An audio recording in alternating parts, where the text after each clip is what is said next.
موسیٰ علیہ السلام واپس جب آئے نا، بنی اسرائیل کو دیکھا بچڑے کی عبادت کر رہے ہیں، غضب سے موسیٰ علیہ السلام نے کیا کیا ہے، اپنے بھائی ہارون کی داڑھی پکڑ کے کھینچی، حالانکہ وہ بھی پیغمبر تھے۔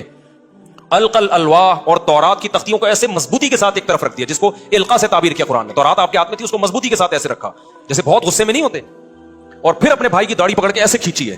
یجرہ الیک، اتنے غصے میں۔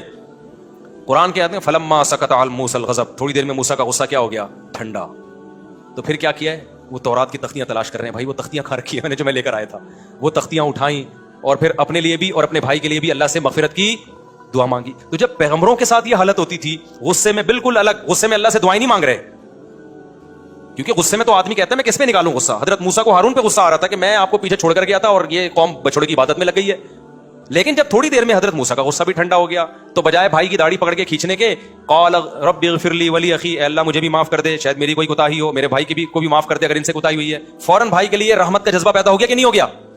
اور پھر القل الواح، اور تورات کی تختیاں اٹھائیں اور قوم کو بتانے لگے اس میں یہ لکھا ہے، اس میں یہ لکھا ہے، اس میں یہ لکھا ہے۔ تو بھائی جب پیغمبروں پہ بھی یہ کیفیات آتی تھیں، غصے میں کچھ اور کنڈیشن اور نارمل کچھ اور، تو ہم اور آپ کس کھیت کی مولی ہیں؟ بیگم بھی غصے میں 2 فٹ اچھلے گی، میاں 4 فٹ اچھلے گا، کیونکہ وہ اس کو یہ ہے کہ میں سربراہ ہوں، تو یہ اگر 2 فٹ اچھل رہی ہے تو میرا حق بنتا ہے کہ میں کتنے فٹ اچھلوں، میں 4 فٹ اچھلوں۔ ابا 6 فٹ اچھلیں گے، کیونکہ ان کو یہ ہوگا میں کیا ہوں، میں ابا ہوں، اور کم از کم 1 انچ اولاد بھی اچھلتی ہے، اگرچہ وہ اولاد ہے لیکن ہے تو انسان نا، غصہ اس کو بھی آئے گا تو کبھی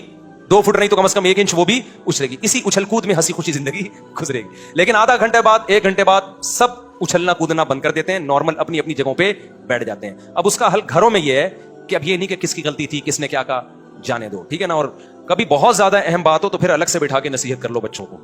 بہت کوئی اہم بات ہو تو پھر الگ سے بٹھا کے گھر والوں کو، آئندہ بھائی ایسا ہم کریں گے تاکہ یہ دوبارہ نہ ہوگا، پھر بھی دوبارہ